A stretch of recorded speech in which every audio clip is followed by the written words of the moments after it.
Hi, this is the first GIMP video lesson. I'm going to start off by just starting GIMP, obviously. Starts up pretty quick on this machine. Okay, we can see that the GIMP has started, and I don't like the layout of GIMP. I don't like the setup. I'll click that restore button in the middle there. It expands it to cover the whole screen. I don't like how my GIMP at the moment is set up. I like to have layers and tool options over here, so I'm going to click and drag it over, and whoops, I also want to click on this little tab here and go add tab and click on tool options, which is the first one. So now I've got my layers and tool options, and they are the only two tabs that I like have open in GIMP. I'll just click that up there again there to restore it to full screen.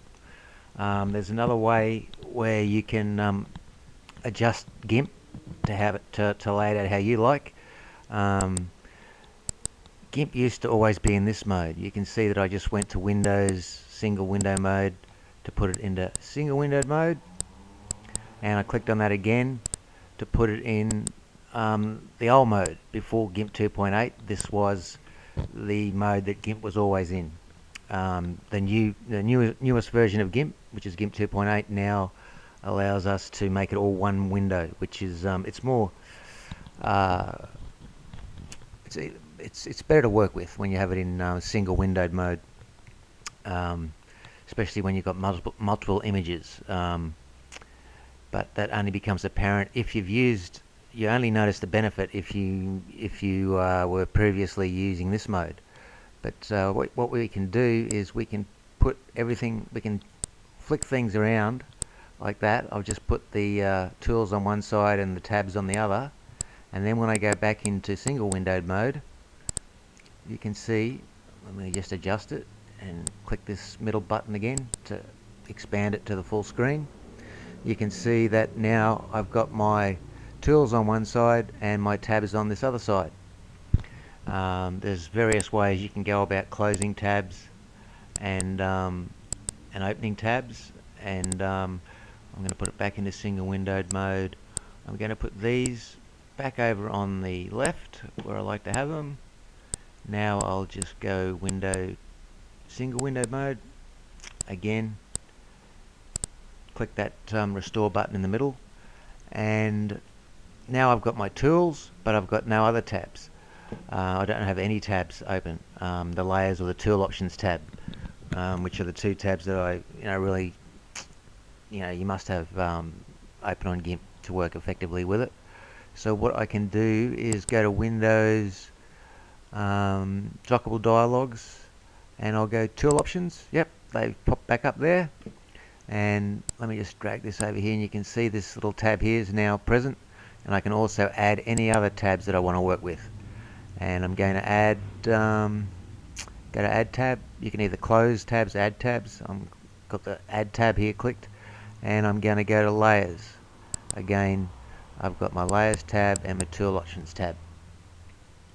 That's I'm saying a lot, doing a lot, but it's all fairly basic on how you can set GIMP up, and this is my preference to have these two tabs open or available, and the actual tools over here on our left.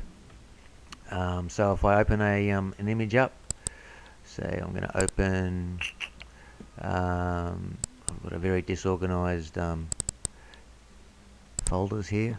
I suggest you don't follow my example there. Okay, there's a good photo of Dumbledore, which I retrieved from Google Images. I'll show you how to use Google Images later. And now that I've got my layers clicked, I can see how many layers I've got. If I click tool options, it would show me the options for whichever tool was currently selected. At the moment, I've got the airbrush, and they are the type of brush there, and its size, which is you can see it's very small, or if I increase that, I can make it look, that hairbrush is huge, a huge big airbrush. I'll go back to my tool options and I'll make it a hard brush. You can see the difference with the hard brush is fairly pronounced. But okay, what I'd like to do is go back to layers. I've actually made a mess of that image, so I'm gonna close that. I'll close it. File, close. Don't save close without saving. Yes, thanks. I don't want to save that rubbish I've just made. And I'll open. This time I'll go open recent, and Dumbledore's the first one because I had it open before. Now I'm just going to demonstrate quickly.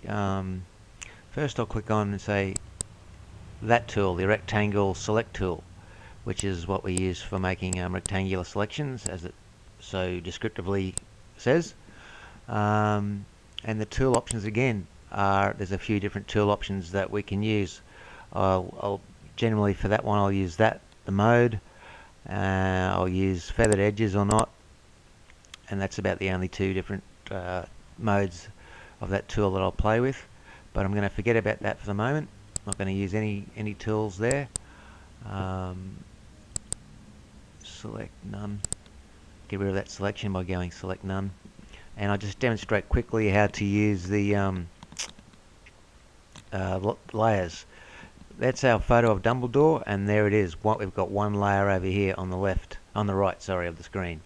You can make numerous layers by, you can use this duplicate tab down here.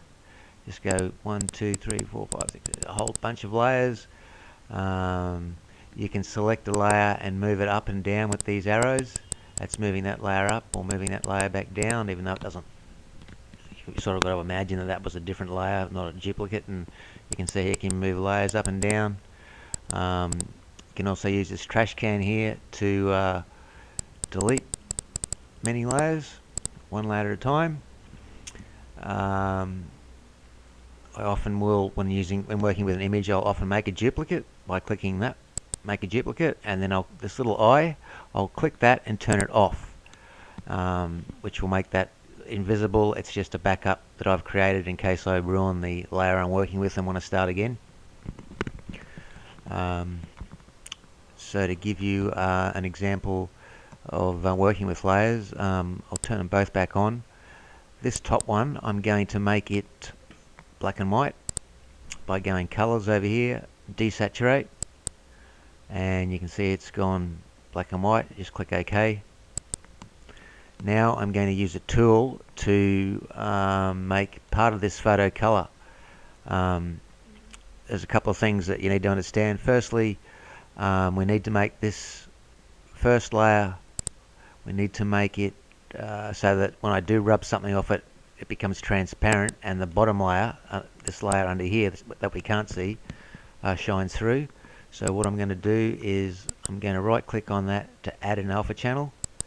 Okay, all I've done is added transparency so that when I use the eraser here, and it's huge, see that's too big, I'm going to take it down by clicking on the tool options, and it's not layers but on the tool options of that eraser tool, and I'm going to make the make it a bit smaller, yeah, about like that.